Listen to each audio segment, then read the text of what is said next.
Herkese merhaba. Sizleri 1979 yılına götürüyorum. Beyazlarda Mikhail Tal, siyahlarda ise Boris Spassky. Hazırsanız oyuna başlayalım. At F3, ret açılışı, at F6, C4, G6, at C3, fil G7, E4, D6, D4. Şahın savunmasına transpoze oldu. Kısa rok, şah güvenliğini sağlıyor. Spassky merkezi rakibine bıraktı. Doğru zamanda yapacağı C5 ya da E5 sürüşüyle rakibinin merkezine hücum edecek. File 2, rok hazırladı. E5, rakibinin merkez D4 piyonla hücum ediyor. Bu konumda D5 ile de devam edilebilirdi. Fakat Tal seçeneklerini esnek tutuyor. Kısa rok merkezdeki gerilimi tutuyor. Şah güvenliğini sağladı. E alır D4. Gerilimi sonlandırarak merkez piyonundan vazgeçiyor. Bu sayede yarı açık E dikeyini elde ediyor. Ayrıca E5 karesinde yer açıyor. At alır D4. Piyonu alarak at merkeze yerleşti. Kale E8. Yarı açık E dikeyinden E4'e baskı kuruyor. Burada fil F3 ile E4 korunmaya çalışılırsa at BD7 devamında at E5 tempoyla file saldıracak. F3 E4'ü en doğru şekilde savunuyor ama fil biraz pasif kaldı. C6 D5 karesini kontrol ederken C7 karesinde yer açıyor ve D5 sürüşünü hazırlıyor. Şah H1 profilaktik hamle F3 sürüşü sonrasında G1 A7 çaprazında zayıflık oluşmuştu. İleride bu çaprazdan gelebilecek saldırılara karşı önlem alıyor. D5 rakibine bıraktığı merkezi parçalamak istedi. C alır D5, C alır D5, E alır D5 yapılırsa at alır D5 ile at merkeze yerleşir ve Spassky rakibine bıraktığı merkezi parçalamayı başarırdı. Fil G5, E4'e baskı kuran at açmazı alıyor. Hal at alır D5 ile piyon kazanıp açmazdaki ata olan baskıyı artırmak istiyor. Burada at C6 ile D4 atına baskı kurmak en iyi seçenekti. At alır C6 yapılırsa B alır C6 sonrasında C6'ya gelen piyon D5 piyonunu destekler. At alır D5 yapılırsa ilk bakışta dümdüz piyon kazanmış gibi dursa da at alır D4, vezir alır D4, at alır D5. Veziri bıraktı fakat rakibinin vezirine saldırıyor. Vezir alır G7, şah alır G7, fil alır D8, at F4, iki fil de istek altında kalır. Spassky alet öne geçerdi. Nerede kalmıştık? Fil G5, D alır E4, Spassky piyon kaybetmemek için E4'ü kırıyor. At DB5 hamlesiyle piyon feda ederek taşları aktifleştirmek daha etkili olabilirdi. F alır E4. Değişimler sonunda Tal izole E4 piyonuyla kalıyor ama bu piyon Tal'e alan avantajı sağlıyor ve kritik kareleri kontrol ediyor. At BD7 aşmazdaki F6 atını destekledi ama vezirin dikeyi kapanıyor. At DB5 at tempo ile D6 karesine yerleşip kaleye saldırabilir. Kale E5 ver fili fil F4 at alır E4. Spassky kalite feda ederek karşı şanslar oluşturmak istedi.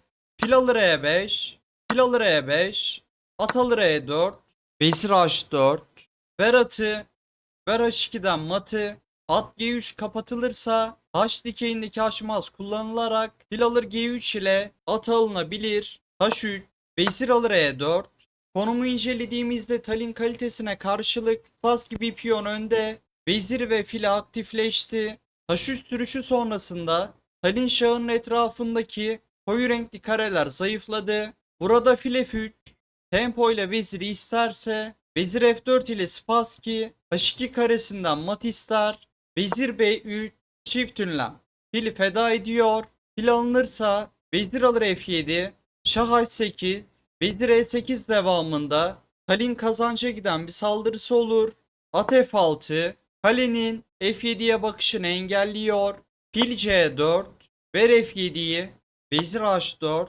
F7'yi korumanın mantıklı bir yolu yok. Spassky kendi saldırısını hazırlıyor. Filler şah kanadını kesiyor. At E4 ya da at G4 ile baskı artırılabilir. Fil alır F7, Şah H8, kale A E1 ile fili isteyerek tempo ile son taşını geliştirmek en iyisiydi. Fakat Spassky'nin filleri, atı, veziri, 4 taşı şaha karşı saldırı için hazır halde. Kale F3, H3 karesinden gelebilecek fedaları engellemek istiyor. Fil F5, filenin etkili kareden oyuna girerken kalesinin yatayını açarak arka sıradaki zayıflığını sonlandırıyor. At B5 karesinde amaçsız kaldı. Spassky yönünü tamamen şaha çevirdi. At C3, at E4, at D2, at G3, at G5 istekleri var. At alır E4, atı kırıyor. Fil alır E4, kaleyi istiyor. Örneğin kale E3 ile kale istekten çıkarsa vezir F4 gelip Spassky H2'den mat ister ve kazança giden bir saldırısı olur.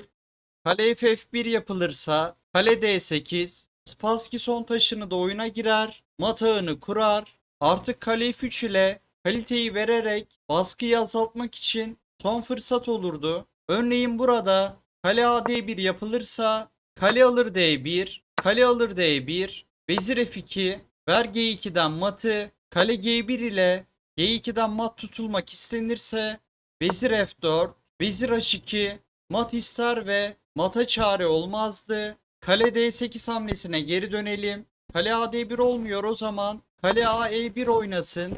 Fil alır G2, şah alır G2 yapılırsa kale D2 devamında oyun mata gider. Şah G1 yapılırsa fil alır H3, vezir G4, vezir G5 istekleri var. Kale alır E5 ile fil alınsa bile Spassky'nin saldırısı kazanca giderdi. Kaldığımız yerden oyuna devam edelim. Fil alır E4, vezir C4, E4 karesindeki fili açması alıyor.